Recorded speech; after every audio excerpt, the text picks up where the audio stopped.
It does give me some sense of closure, but I'm more happy for the family of Lieutenant Debra Clayton.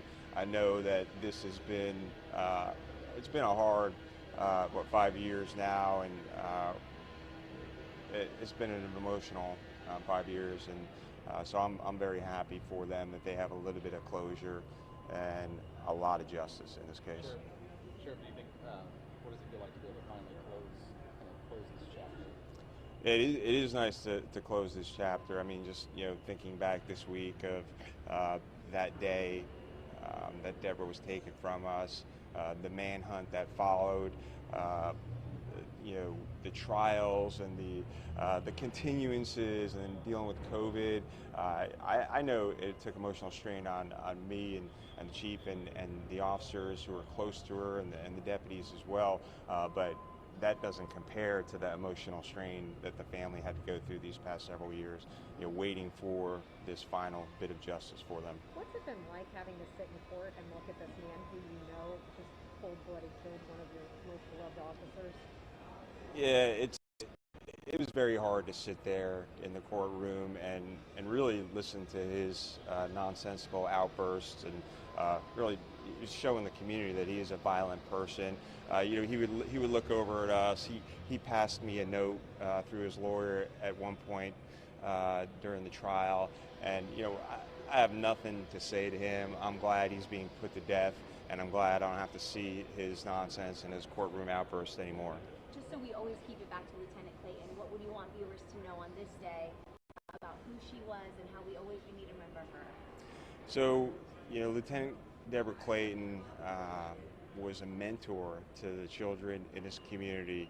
Her whole law enforcement career was dedicated to building trust within the community, building those bridges, and we hope she's resting in peace now, and want this community to know that we support her and her family, and we will continue the great work that she has done in her career. Sheriff, what did the note say? I'll have to give it to you. It's just, again, nonsensical rambling, but in my mind, and I gave it to Ryan, in my mind it was enough to know that he's lucid and competent, but it didn't make any sense to me, just more excuses. Ryan, 5 years you've been here.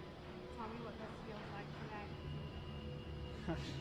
I don't know that anybody hasn't said already I don't know there's a whole lot more to say. It makes me happy that the family is going to end up having a little bit of closure, and that's the biggest thing. It's a long road, it's a long journey, and there's just a lot of people that are behind the three of us that did great work. Cindy Lane from the Orlando Police Department has been there every step with the family to make sure that they have what they needed. Our staff, State Attorney Bill Gladson, Rich Buxman, who is an amazing prosecutor. We're just fortunate. I don't think the public appreciates how difficult the outcome here today is in the time we live in, and it should be. I understand that, but all the stars have to align, and I think the bottom line is Debra Clayton was a very special person, and I think the jurors recognized that, and that their verdict was on her behalf. Right. Speaking of stars aligning, I mean, this went to a new state attorney's office. This became just a lightning rod for death penalty, but you obviously felt very passionate about this case. Can you talk about that? I was not the only one. There was a lot of people, and Brad King and now Bill Gladson have poured a lot of resources in. People don't realize it's an hour and a half, 2-hour drive from Ocala to get down here, and they did it over and over and continue to do it because this is not the only case. So I was thinking about it this morning on my way in. It's just 5 years. It kind of sounds amazing. I remember like it was yesterday when all this happened. I remember thinking,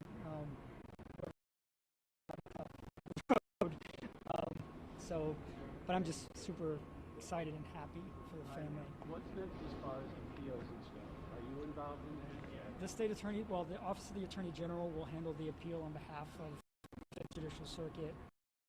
There are appeals that will go. It's going to be a process.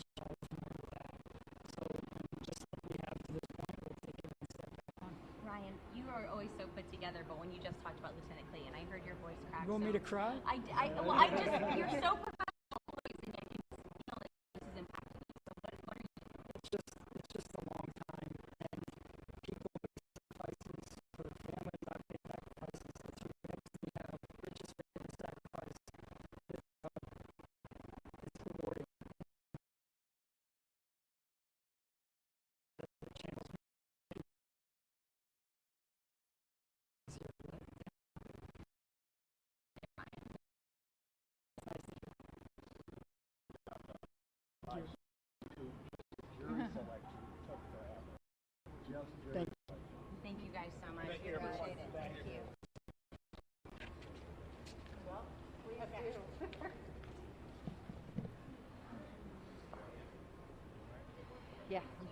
Thank you.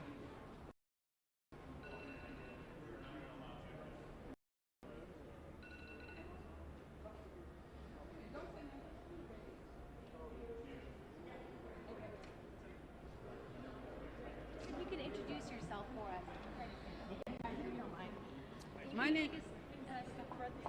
My name is Talisa. On behalf of Debra's maternal side, I wish to thank the jury and the judge. I'm a former correctional officer, and I just want to say playtime is over. I know the insights of what happens on death row, and thank you so much for your rendering the sentence that you did. I saw her father. Was that her father here today? Yes, it was.